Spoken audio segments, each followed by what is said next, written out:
Because quite frankly, my main man Patrick Mahomes he's performing or behaving in a very, very, very slimy way. But at the end of the day, though, J Bell, you call him slimy. I mean, it is slimy. I should not be surprised by Ostradamus. Oh wow, is that an Ostradamus doll? What is that? What is that? A nothing burger. I'm all ears. A nothing burger with cheese.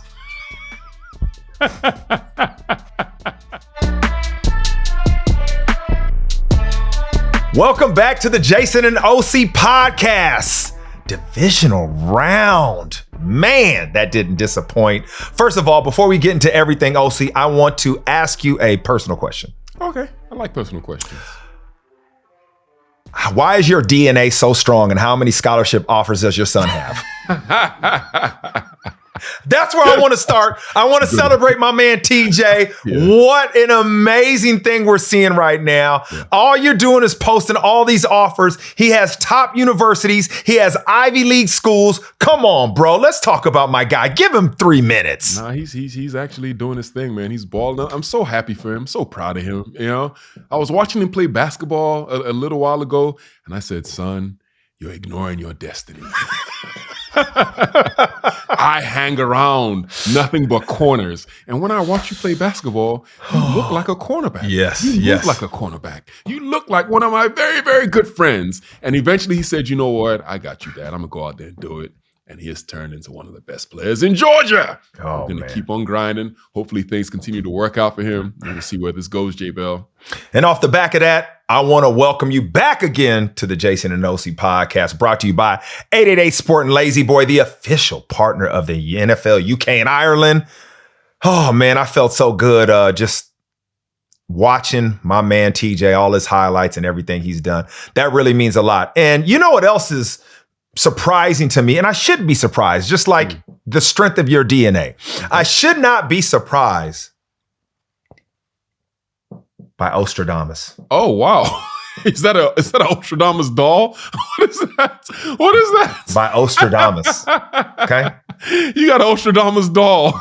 Ostradamus strikes again. Because last week, I want you to play this clip, Uncle Sam, of my man Osi predicting what was going to happen in the Washington Commanders versus the Detroit Lions game. Are the Washington Commanders going to be able to go toe-to-toe offensively with them? They're going to score some points too. If the Commanders are going to win this game, it is going to have to be a shootout, and I'm not sure if they can get it done, but I do think they will get it done. Oh my God! I'm going with the Washington Commanders over the Detroit Lions in the upset of the year. The Commanders are going to take this game over the Detroit Lions. Another NFC North foe goes down, J Bell. I wasn't ready. I almost lost it. Osi, come on now. Yeah.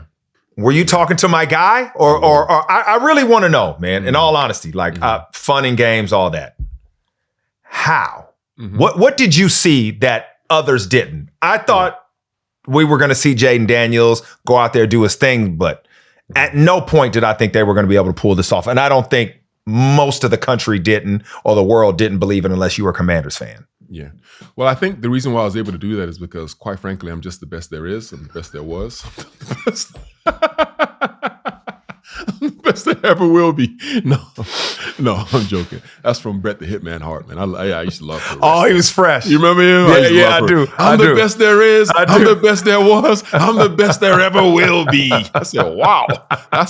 You saying a lot. That's strong, bro. But I hear you. You're saying a lot there.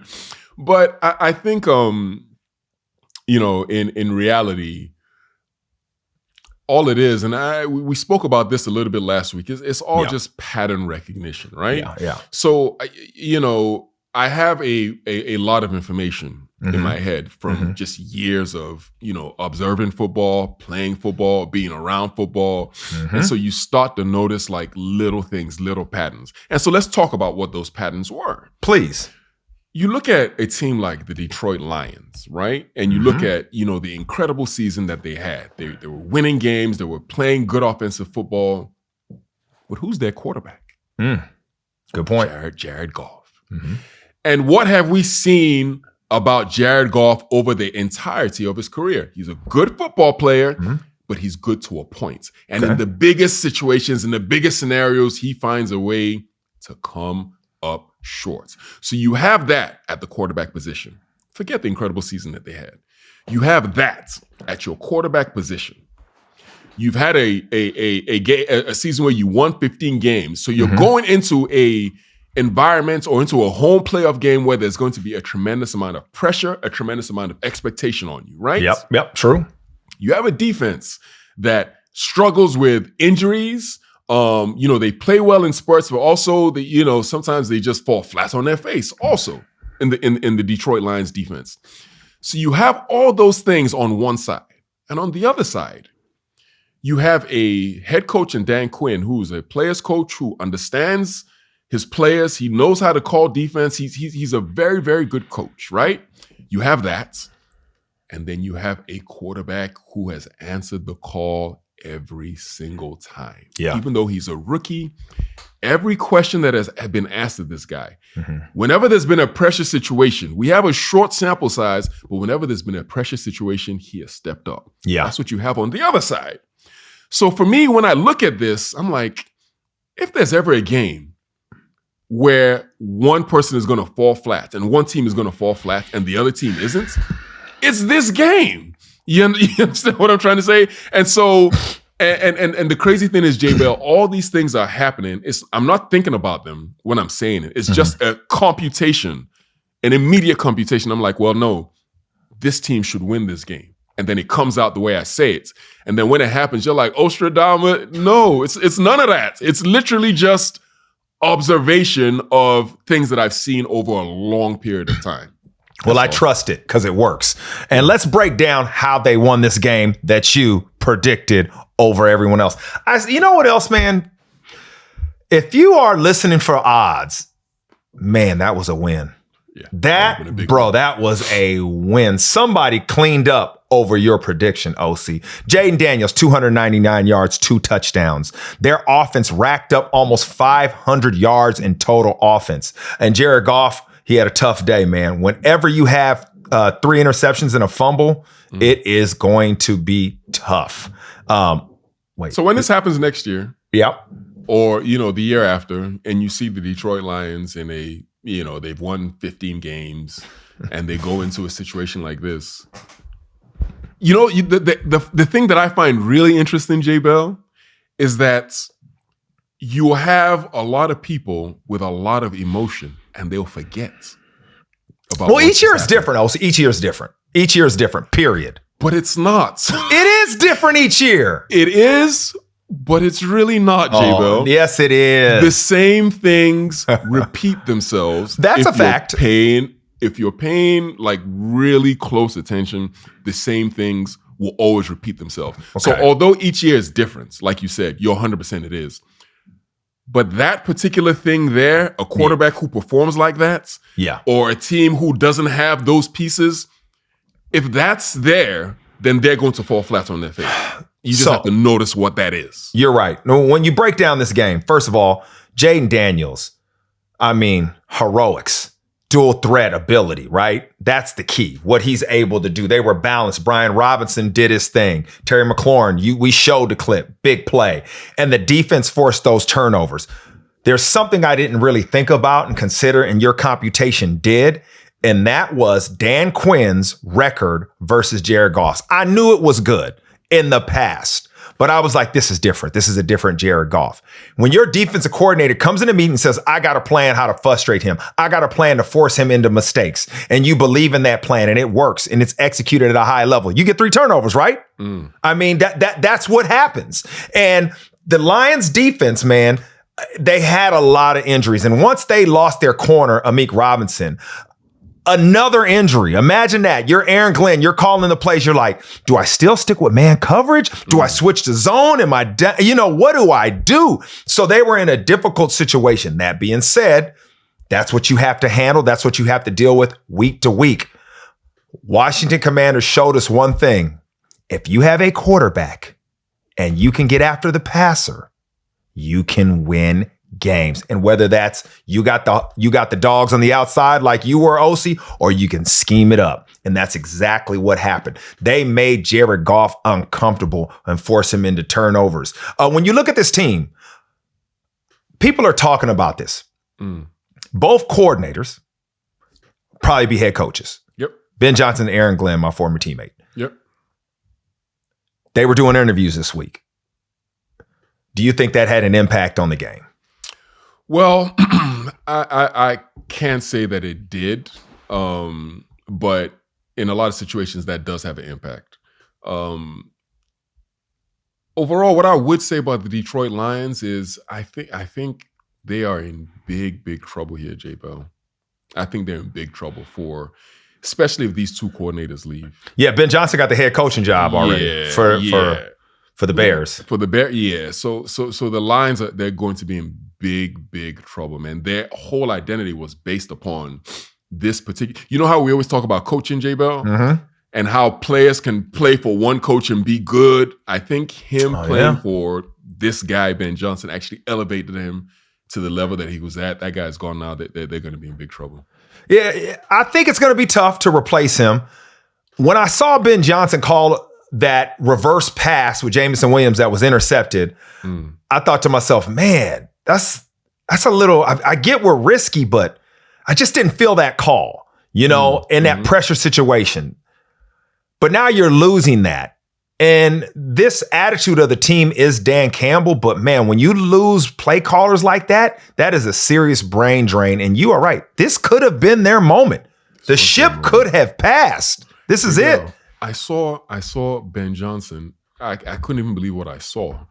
They ran a play in a game. I think it might have been the last game of their season where they had seen a guy come out in a bootleg and fall.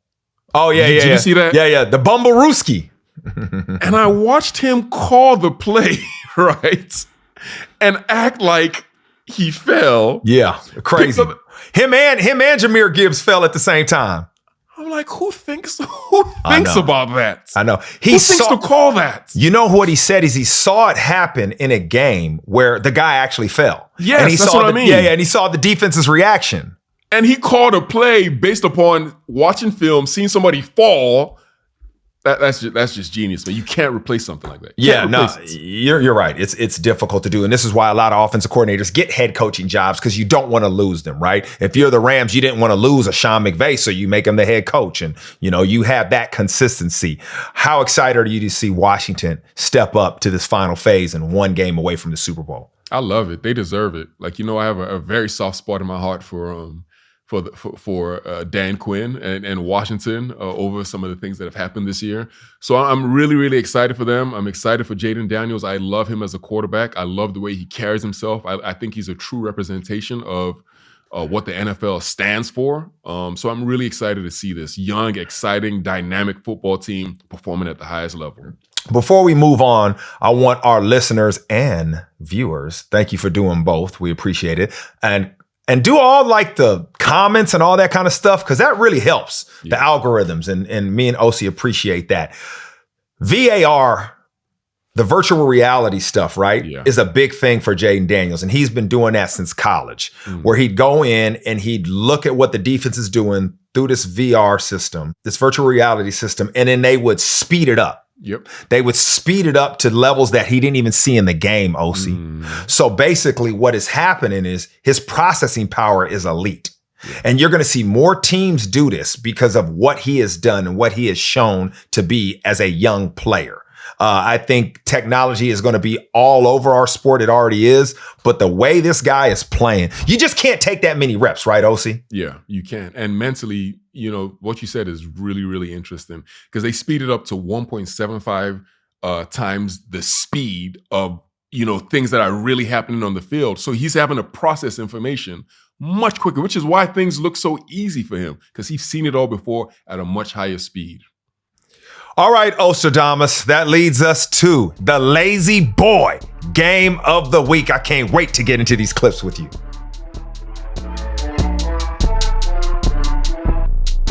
All right, Osi, let's jump into the Lazy Boy Plays of the Week for the Divisional Round.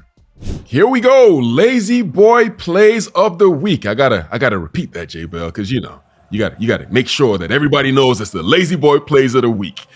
Kaimi Fairbairn from the Houston Texans is going to kick the ball off, and this is Nico Remigio. And look at this man scampering, spinning, running, special teams for special players, making people miss, trying to take it all the way to the house. He doesn't get it done, fumbles the ball in the end, but that is a great play by him, J-Bell. Special teams, one phase of the game when you want to win 2 out of the 3. If you start fast like this, it gives you a chance. This is how you start the game if you're the Kansas City Chiefs. Our next play comes from the second quarter. The Chiefs ahead 6-3, and Patrick Mahomes and Travis Kelce are going to sing their song. Don't you forget about me. Right over the middle, Travis Kelce wide open, making people miss, running like he's got a refrigerator on his back. Of course he's going to get hawked down, but what an incredible game by Travis Kelce.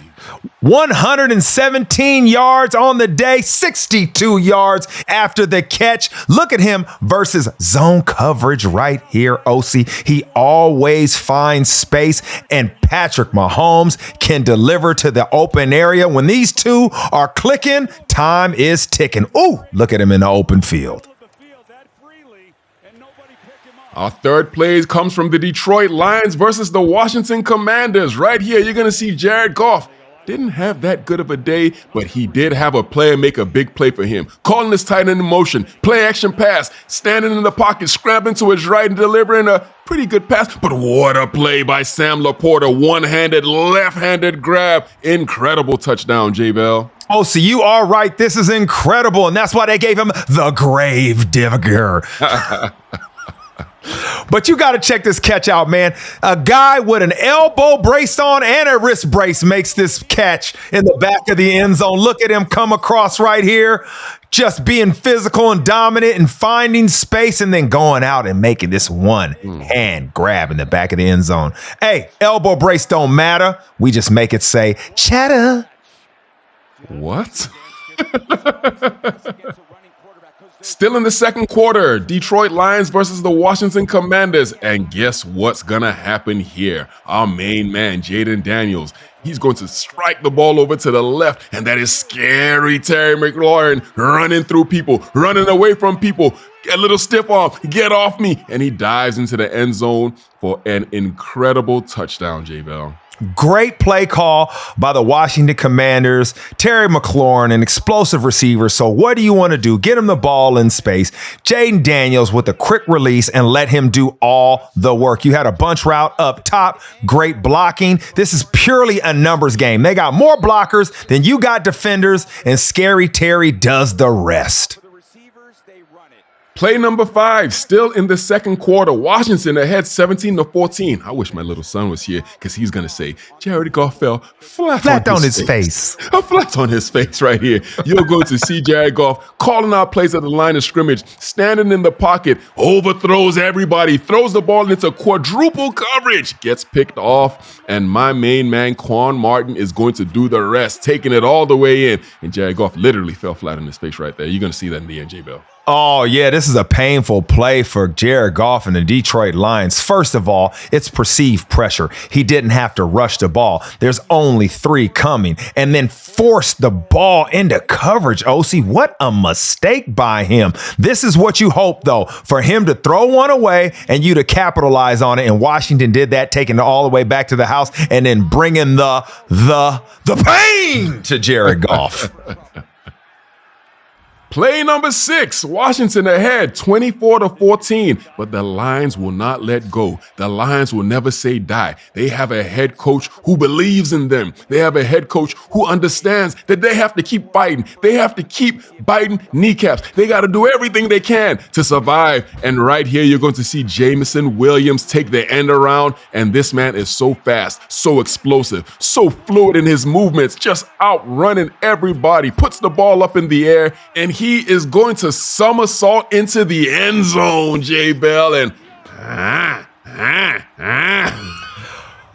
Was that 3 pumps? That was 3 pumps. Was that 3 pumps? That's That is completely illegal. But what a play, especially because you got your backup quarterback in the game, Teddy Bridgewater. So what do you want to do? You want to run a reverse and look at all these blockers out here. It's a sea of blue. And you are right. Jamison Williams has the speed and the navigational skills to break through and take it all the way to the end zone. On to our 7th play now, and this play is going to come to you from the Los Angeles Rams against the Philadelphia Eagles. Fly, Eagles. I want to throw up when I watch this game. I want to throw up when I watch this game, J. Bell. But they had a great rushing attack. Jalen Hurts with the little fake handoff to Saquon, and he's going to shrug off defenders. And look at him running. This guy's motoring through, and he gets into the end zone. That is a great play by Jalen Hurts, Jason. Philadelphia tried to do a really good job getting him comfortable early in the game. Short, quick passes, and this run, establishing that you have to look at him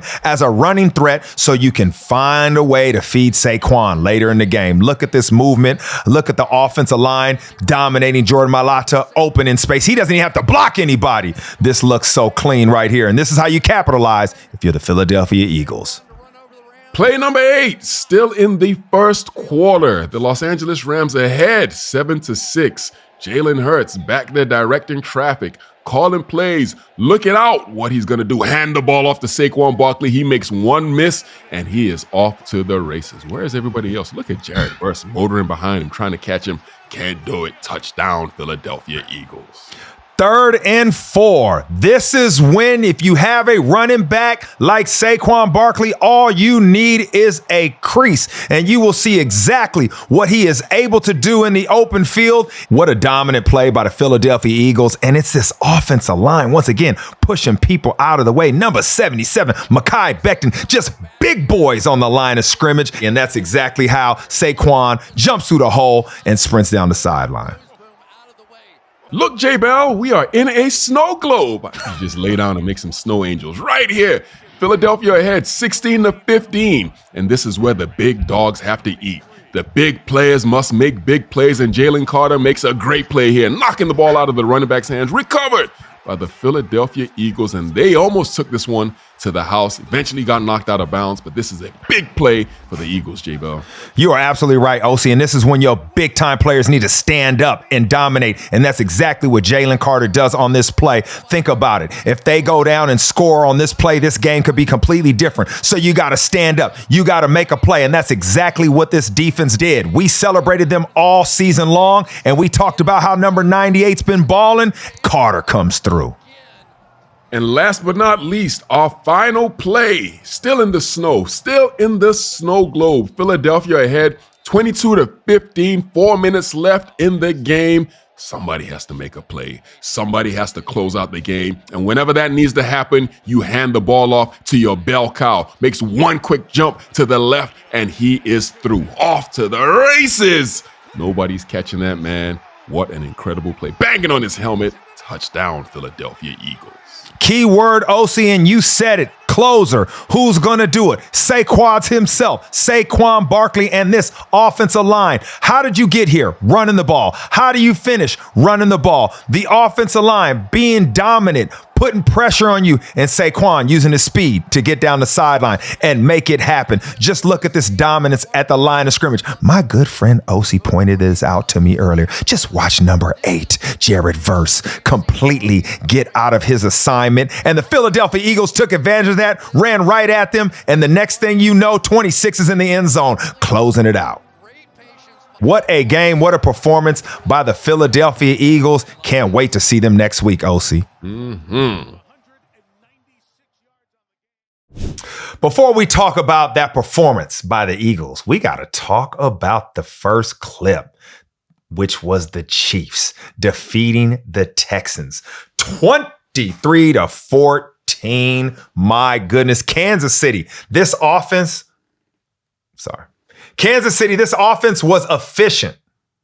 I like the way they were able to get everything done. It wasn't about the volume of what they were doing. It was about being efficient. Travis Kelce doing his thing. 117 yards, 1 touchdown off of 7 receptions. Patrick Mahomes, 16 out of 25, only for 177 yards. But my goodness, didn't it look right? And he got a touchdown. But this defense showed up like they always do. Travis Kelce, man. I can't say enough about him, man. People thought he was over. People wanted to put the guy up for dead, like he's not the same guy. And he comes through in the playoffs. This team finds a way to win close competitive games. And whatever way they need to do it, whoever needs to ball out, whatever phase needs to step up in the game, they continue to have the answers. It comes down to their quarterback. It comes down to their coaches. It comes down to their philosophy, which is, we've been here before. We know what to do in every situation. Osi, how did you feel about this game? Listen, the week before that, what did we talk about? How was the Houston Texans going to be able to win this game? Well, they have to make it ugly. They got to make it gritty. But then what did we say, J. Bell? Well, the Kansas City Chiefs, that's what they do. They win that way. So are we surprised by anything we saw? No. Defensively, this is an outstanding football team. Steve Spagnuolo doing the work that he always does. This is a defensive-led football team. Now, there was a lot of anger. Like, oh, well, the Kansas City Chiefs always get these calls. Roughing the passer, which was correct because, quite frankly, my main man, Patrick Mahomes, he's performing or behaving in a very, very, very slimy way. But at the end of the day, though, J. Bell. You call him slimy. I mean, it is slimy. The way he's behaving is a very, very slimy way. But let me finish my point, though. When you talk about them getting 8 sacks, when you talk about the Houston Texans missing 3 field goals, that's what caused them to lose the game. It isn't a cause by the referee. But now let's talk about Patrick Mahomes and the way he's behaving, J. Bell, because golly. Come on. First of all, you're right. 8 sacks. You give up 8 sacks. Yeah. That's how they won the game. They were dominating line of scrimmage. They found a way to pressure C.J. Stroud and make that happen. They won 2 of the 3 phases for sure because of what they had on special teams. But when I think about these penalties and I think about, the acting you see on some of them, you love football in this country, right? You love soccer. I mean, once they change the rules, right? I'm no historian, but you see a lot of sliding, a lot of diving, a lot of this, right? Because it's rewarded. Yeah. Am I right? Yeah. This is why they do it, right? It's the rules reward it. If the rules didn't reward it, people wouldn't do it. Yeah. We protect the quarterback, and they find ways in those margins to push it, to stretch it. And yes, as a defender, I hate it. I completely hate it. Until they start throwing flags on that, it's not going to change. Yeah. If you flop like a lot of these quarterbacks do, if you call a penalty on flopping, they'll stop it. Yeah. But I think this is why you see now, I'll say over the past, year or two, the tide has changed for the Kansas City Chiefs. Because now what you see is people really, really hate this football team. Right? Like they hate the Kansas City Chiefs. And it's a very different hate than when people hated the New England Patriots. This is a team that has gone to 7 straight championship games, AFC championship games. This is unprecedented. Something that we really haven't seen. Yeah. So you could say that it is because of their success, but no, it's different.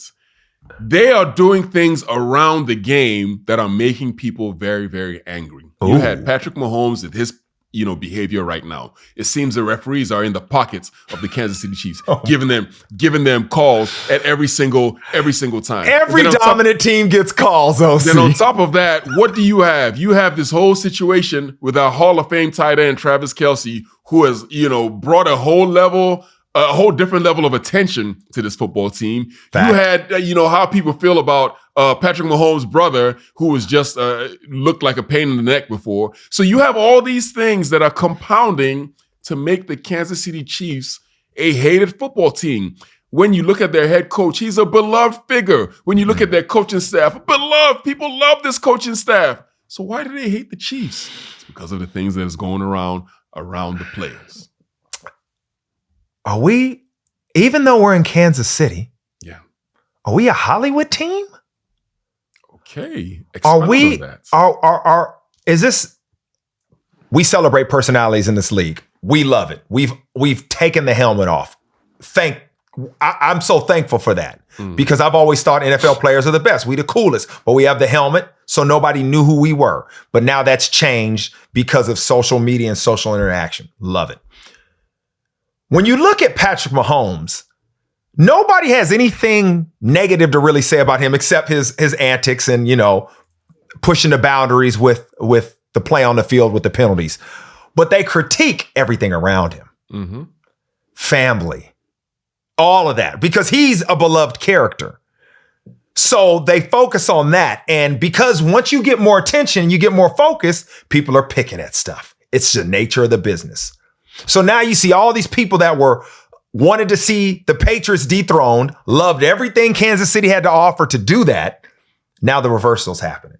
Now we're finding a problem with every single thing they do. And because they get attention and they have people that are attention seeking, okay, we're trying to look at that and expose that and give the fans that want someone else on that podium a reason to hate them. The same reason we loved them. The same reason we were like, yes, we bring us in, let us in. Now it's too much. Yeah. All you gotta do is look at the Kelce brothers, man. I mean, this ride, what they've done, right? Boom, boom, boom. Cool. We love them, give them. And now you hear people going, oh man, it's too much. It's this, it's that. And I'm like, no, it's just you ask yourself why it's too much for you. J Bell, it's not for me. It's like one of the most famous lines from the movie Batman, The Dark Knight. And it goes, it's either you die a hero or you live long enough to see yourself become the villain. Straight up. It's just human. That's it. That's it. And for them, they've lived long enough on this mountain to become the villain. They're the villain now. And you know what? I'm all right with that. Are you? Yeah. I mean, that's fine. Talk about a team or two teams that people want to dethrone them, right? Everybody was looking at this matchup. The Bills and the Ravens. Couldn't wait for it. Josh Allen, Lamar Jackson, because a lot of people wanted to see one of these guys get to the AFC Championship, defeat Kansas City, and make it to the Super Bowl. Do you think that is the overall narrative in the football community? I think that's what people wanted to see. People. Yeah, I think that's what, quite frankly, I wanted to see. I'm not even going to put that on people. This is what I wanted to see. What I'm going to keep doing now is I'm going to keep going back to last week. Okay. A thread. So people who are fans of the podcast or people who watch us, they can revert back to what we said. Okay. And what did I say I wanted to see? I wanted to see a question being answered in this game, right? Okay. I wanted to see a question being answered in this particular game, J Bell. Okay. And after I watched the game, I left with a bad taste in my mouth. That game, to me, ended up being a big nothing burger. Wait. This is taking a turn for me. Why is it a nothing burger? It's a nothing burger for me. That's a strong statement, my bro. A nothing burger. Okay. I didn't learn anything. How do you not learn anything? Let me tell you why. We had a full game of two of the best, 1 and 2 in the MVP race, and you've learned nothing. A nothing burger. I'm all ears.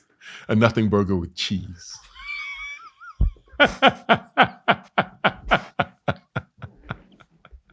You sound like a dude that's going on a diet right now. Double nothing burger. With cheese. Cheese. He's so lactose. Hear me out. All right, okay. What did I want to see? The questions that were being asked of these two quarterbacks in particular. Yep. They get into the playoffs and they don't perform. They get to this stage of the season where things matter and they fall flat on their face. Who fell flat on their face? Good. None of them. Neither of them fell flat on their face. But here's where the things get interesting, J Bell. Lamar Jackson and the Baltimore Ravens, they lost this game, right? He had some early turnovers, but as a matter of fact, when I watched that game, he performed at a very, very high level. Especially in clutch time on that last drive. Boy, he balled. Yeah. but they lost. So all the things that people say, well, he gets to this stage and he falls flat on his face, or he gets to this stage and he can't take his team to the next level. Well, he played well enough for them to do that, but they lost. Well, you can't say he played well enough. It was the turnovers that turned the tide. So so he didn't play well enough because of the turnovers. I think he played well. He didn't play well enough. You're right. Yeah, well, if he doesn't have that turnover, what happens? They win the game. When I'm watching the game, you're 100% right, J Bell. I can't argue with anything that you're saying. He did have those early turnovers, but he performed like an MVP to me. He played. I'm following you now. Yes, I'm following. Well. Yes, he did. And they lost. Yep. So I learned nothing because they got to this stage and I didn't learn anything. On the other hand, you have Josh Allen, and they were saying the same things about him. When he gets to this stage, he's played well in the playoffs before. He just hasn't. But he hasn't overcome, right? And so, they get to this stage, and he was just okay. Maybe because that's what the team needed him to be, but he was just okay. I didn't see a true dominant performance by him, but they won. And so you have two different situations for me. You have on one hand somebody who performed like the MVP, but they lost. And on the other hand, you have a guy who played okay, didn't really shine through, but they won. So I didn't learn anything, J Bell. Okay, let's dive into this and back it up with stats. He was 16 out of 22 for 127 yards. No touchdowns, no interceptions. Rushing, 10 attempts for 20 yards. 2 touchdowns. Remember, in the red area, battering ram, this is what he did. So you get the stats, but yet, where's the chunk play? The 2 yards per carry. All right, Osi, you might be on to something in that. All right. So when you look at the numbers, you go, all right, what did he do? You know what he did, Osi? He did exactly what he was supposed to. Yeah. Because that's what the game called for. The game called for him to play like that. You know who was aggressive? Yeah. The defense. The Buffalo Bills on defense were aggressive. So when they were selling out, making plays, when you start quick and you get those turnovers, what do you do as a play caller on offense? I don't need to put a bunch of pressure on my quarterback to be Superman. He could keep his Clark Kent on. He doesn't have to go out there and make it happen, because if we play mistake-free football, today is our day. Now, don't you think that if you are an elite player, you understand the moment and what it requires, and you need to just play that game? Do I think that? Yes. Yes, I do think that. But the question was, what did I learn from everything that happened? Right? Did you learn anything different about the Buffalo Bills? About the Bills? Yes. Not the quarterbacks. Yes. About the Bills, they can play under any circumstance, under any situation, and they can perform. They've done that this year. So I learned something about the Bills. But the question that I posed last week was the quarterbacks. And I just didn't learn anything. But see, and I get that, because it wasn't a back and forth, big explosive play, all that being said. But when you put a game plan together, yeah. All right. And I love talking to you about this, because you have lived this path, and not a lot of people have, of playoff football and how you adjust week in and week out. You're there to win that game. And winning games require different things for different opponents. Mm-hmm. Lamar Jackson's kryptonite is turnovers in the pocket. Not throwing. It's I'm trying to make a play happen. Mm-hmm. Just like that. When he dropped that fumble, they were driving, bro. Hey, you got pressure on you. I just want you to live to play another down. Mm-hmm. But he's trying to do too much. He's trying to extend the play. They took away the RPO. It was supposed to be out of his hand quickly. So he's trying to maneuver. He fumbles. Mm-hmm. When you have a quarterback, Josh Allen has been the same way. This has been what they've discussed on him that are the negatives, is that, you're just doing too much. So doing less actually is doing more. Mm-hmm. Doing less and winning is doing more. It's doing right. So what I've learned And this game is how did they manage the complete situation? And when the ball snapped, the only person that can manage it is the person with the ball in their hand. You're right. Lamar Jackson has a problem with turnovers in terms of like fumbling in the pockets. We know this, right? He did the exact same thing this game. But what I'm saying is he still found a way to bring his team back. That's a fact. Found a way to put this team on his back. A fact. And drive them to the very end there. A drop pass away by Mark Andrews from actually going into overtime or maybe potentially winning this game. Lamar Jackson performed like an MVP. He showed resilience. He did all of that. Yes. And they lost. Yes. So I'm not going to pin that on, him not being able to perform in clutch situations because he showed me something in that game, but they lost. Oh, so you're so right. If Mark Andrews, if Mark Andrews doesn't have the fumble, and he catches that ball, what are we saying? Yes. And on the other hand, Josh Allen wasn't asked to do too much. He was just asked to basically manage the game and play within, and that's exactly what he did. But I still don't know. Yeah. And we will find out this coming week. Oh, you're right. This one we're going to find out. So I'm going to learn about him. What I wanted to learn about Lamar Jackson was stripped away by Mark Andrews. You know what I mean? No. You're stripped right. away by him. Yeah. So it's an interesting conundrum. No, you're right. That last drive and what he was able to put together. I mean, it was, bro, that to take it down and score. Yeah. Bro, all the chips were on the table. And he everything. And he did it. OC. So as we went around in this circle, there's one thing I know. You were not entertained by Josh Allen. Not at all.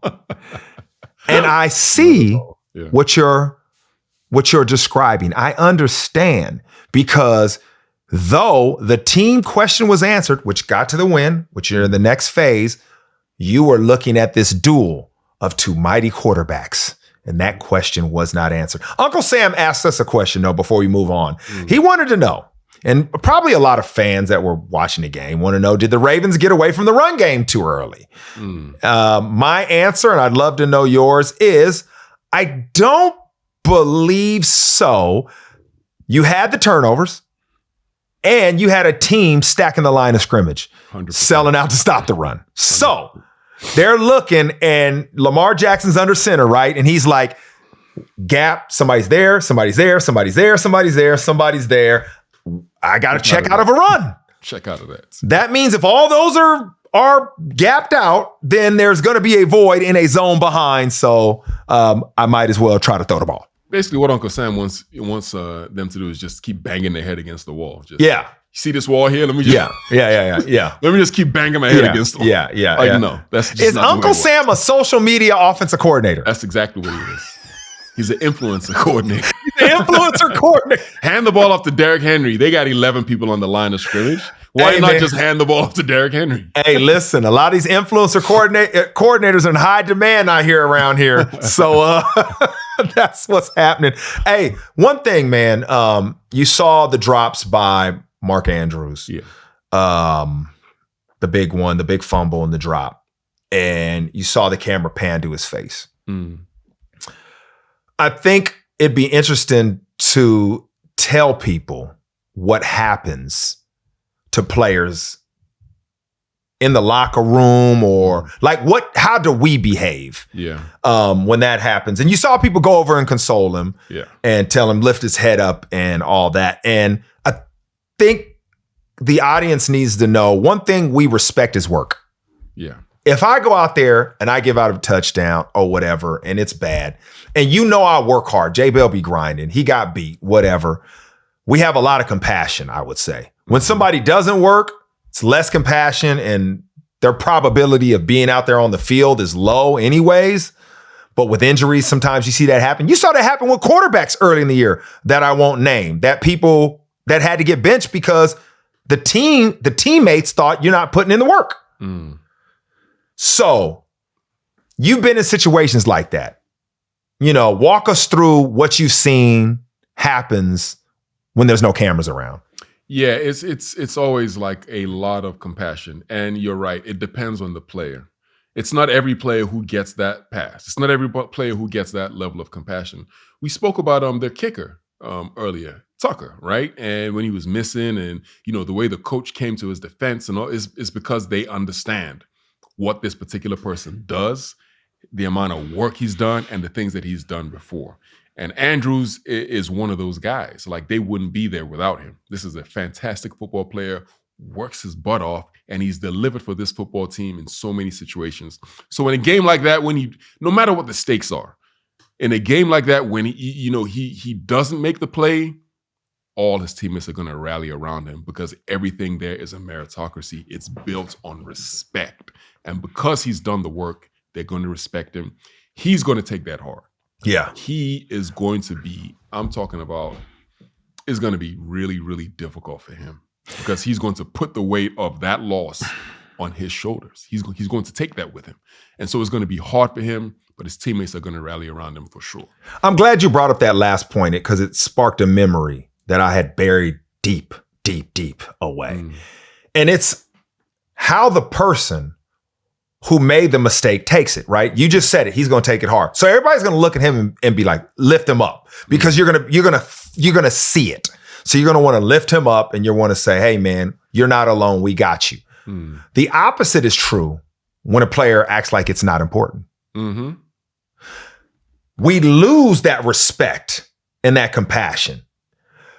When I was in college, we were one game away from the national championship. We go down to Miami. We lose to the Hurricanes. Edgerrin James goes nuts on us. Well, he's in the Hall of Fame, so it makes sense, right? He runs for like 300.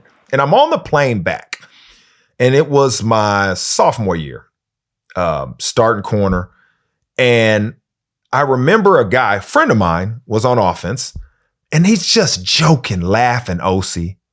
And I'm like, what are you doing, bro? Like, we had won 20-something games in a row. We one step away. I'm hot now. And I'm like, this ain't no joke, bro. We just lost. And he's like, well, we didn't play bad on offense.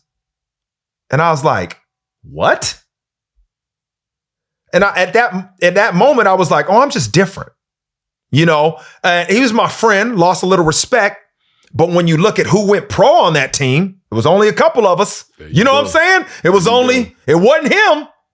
There you go. It wasn't him. And I carried that with me because, man, does it matter to you? And when it matters to you and you make a mistake, the team has love and compassion for you and your situation. And that's what makes us teammates for life, Osi. Absolutely. Yeah. I'll tell you who balled out and didn't need any compassion. Okay. Saquon Barkley. Yeah. Saquon Barkley, the Eagles defeat the Rams 28-22. Saquon had 205 yards on 2 touchdowns. 1 carry went for 78 yards and another for 62. It's like a flashback for the Rams. Jalen Hurts was 15 out of 20 for 128 yards and a rushing TD. He did have that knee. Remember, he got the little knee injury, kind of scared everybody. He was able to finish the game. Didn't like how he looked in the pocket because of that. But this offensive line dominated. Yeah. They dominated in the run game. And we celebrate them because in that kind of weather, Osi, if you want to have an all-weather football team, you better be able to run the rock. Yeah, no question about that.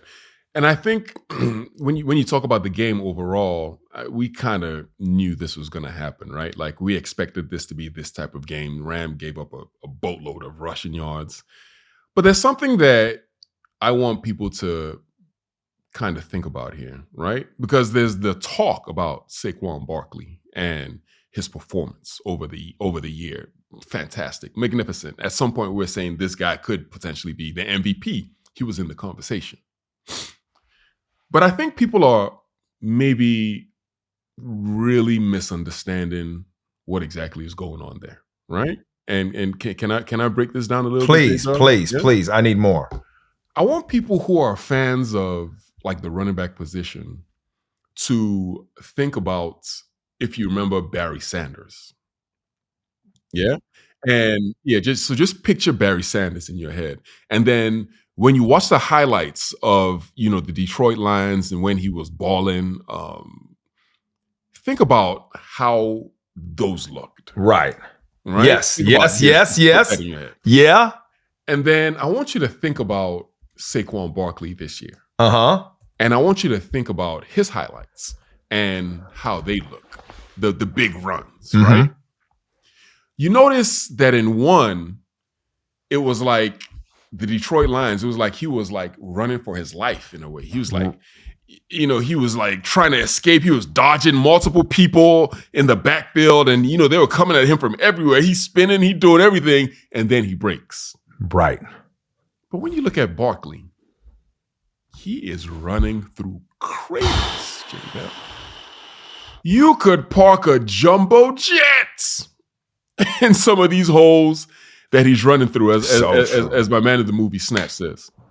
So true. What I want people to understand is the offensive line for the Philadelphia Eagles and what they are doing is being overlooked. Because they are playing at an incredible level. Their technique, their positioning, their strength, their size, their physicality. They are moving people and creating massive lanes for Saquon Barkley to run through. So a lot of this credit for the Saquon Barkley's performance this year should go to the O-line, J-Bell. See, that story painted the picture.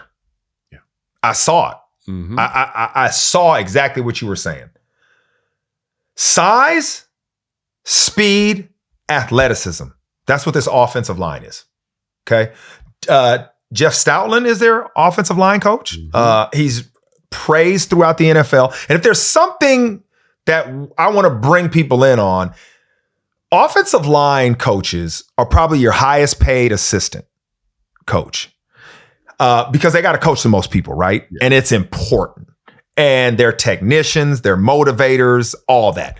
They need to understand these guys as individuals and as a unit because your offensive line, I always say, it plays like a good band. Everybody plays together. The sound is great, right? No musician can outshine each other because it's got to be a unit. You got to keep them together. And I want to talk about something that's near and dear to your heart. And it's growing this game globally. And there's something you've done that's significant, and it ties into this story. When you look at Jordan Mailata, Jeff Stoutland, offensive line coach, travels to see him in a combine, I believe, in Australia, runs through, sees everything he does, comes back and tells him, we got to draft this guy. Begs him to draft him. They move up, draft him. Look at him. Best left, one of the best tackles in football? Yep. Period. Where'd you find him? Internationally. Yep. You know what you're doing?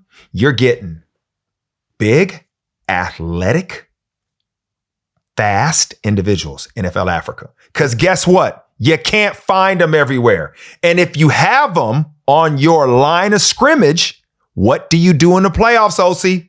Mash people. You mash them because offensive lines and defensive lines travel well and can play in any weather. And you want to talk about winning a championship, not games, a championship, you have to have that, and you can't get them everywhere.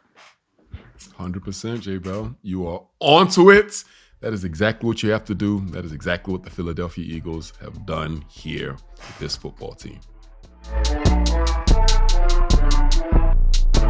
All right, Osi, it's that time. It's the pick segment time of the podcast, powered by 888 Sport, the official partner of the UK and Ireland. The NFL UK and Ireland. And you are welcome for Osi's predictions last week. Mwah, for you from Osi. Chef's kiss. Yes, from Ostradamus.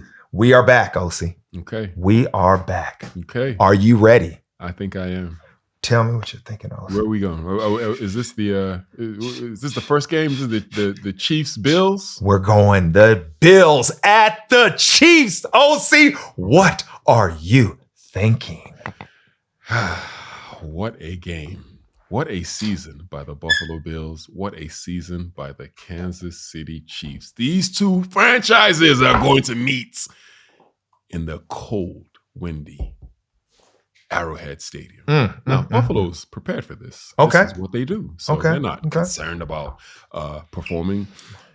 But the Kansas City Chiefs, a fantastic season, J. Bell. And they are going to keep rolling. I got the Kansas City Chiefs over the Buffalo Bills in a fantastic game. But I think the Chiefs are going to win it, J. Bell. I see the Chiefs going to the Super Bowl. Okay, Osi. When I look at this matchup, I look at these quarterbacks, I look at situations, moments, all of that. And I think which team has found a way throughout the season to win? Now, in their head-to-head matchups, the Chiefs lost, right? Yeah. Yeah, but this is different because this is the playoffs. Yes, it is. And little J. Bell. Little J. Bell was talking to Big Osi. Okay. And he believes the same. Okay. I'm rolling with the Chiefs because of this defense. Steve Spagnuolo, your defensive coordinator, your boy, who's in your phone book in the beginning of important contexts, is going to bring pressure. Contacts. Context. Yeah. Context. Steve Spagnuolo is going to bring pressure. He's going to find those moments in the game to either sell out to stop the run or sell out to bring pressure versus the pass. And that is going to be the formula for success. I'm going with the Chiefs also. Next up, Osi. Okay. The team that nobody thought was going to make it. Yeah. The Washington Commanders, led by their young, phenomenal quarterback, Jayden Daniels, versus the Eagles in Philadelphia. Saquon Barkley and this offensive line and this defense led by Jalen Carter. What are you thinking, my friend? Washington Commanders. Poor Washington Commanders. You guys have come so far. You guys have done so well. And the Philadelphia Eagles, with that massive offensive line, their big old line, Saquon Barkley, Jalen Carter, this team is primed. They are ready. Flying. Oh! What happened? Oh my goodness! It is the Washington Commanders! Shut up! Shut up! Oh, Nostradamus comes through again. Nostradamus comes through. The team of destiny, the Washington Commanders, will rise once again. And I'm calling the Commanders in another upset. In Philadelphia, the Commanders win the game, J-Bell. Okay. Take me there. If you take me to this moment, I'm going to tell you why this is going to happen. Okay. I'm going to tell you why. First of all, they find a way, Dan Quinn, to sell out to stop the run. It's a magnificent game plan. Shooting gaps, blowing stuff up, all of that, right? Just slashing and dashing on defense to make it happen. Bobby Wagner facilitating, directing traffic, okay? That's how you sell out to stop the run. Yeah. Now, how does Jalen Hurts look? What is his health like? You know, do you put the game in his hand? Beat us on the outside. You got two good corners. That's the matchup, right? Yep. Does it have to be a big aerial assault outside? Okay, let's roll with that. And when you think about it, this Eagles defense, I talked about how dominating they are. But what do you need in the playoffs? A dual threat quarterback that can make big plays, that can bring you back. That is the X factor. That's what Jayden Daniels has been. He finds a way. And he finds a way in the moments. The last drives of games. This is the fourth quarter kid right here. Yep. Osi. Are you going to do it? Washington Commanders in the Super Bowl. Let's go! Washington Commanders in the Super Bowl. Washington Commanders / find a way to stop the run. Oh my gosh, I can't believe I'm saying this. I don't even know if I believe this, but I just hyped myself up. Come with me, J-Bell. Come with me to the dark side. I'm going on this ride with you. We thought Detroit was the team of destiny and they were supposed to be there. But is it really the Washington Commanders? New ownership, new coaches, new quarterback, rejuvenation. We need something positive to focus on in the Washington, D.C. area. Is it the Commanders? J-Bell, we could always be wrong. That's what I'm don't understand. We could always be wrong. It's okay. Go out on a limb. It's okay. Hey, we were wrong. I'd rather ride with you than ride without you, my brother. Let's roll with that, man. Oh my goodness. This was exciting. This is what we think is going down. Yeah. This is what we believe in. Head over to 888 Sport for all the odds. And remember, 18 plus, please gamble responsibly. Check out the odds.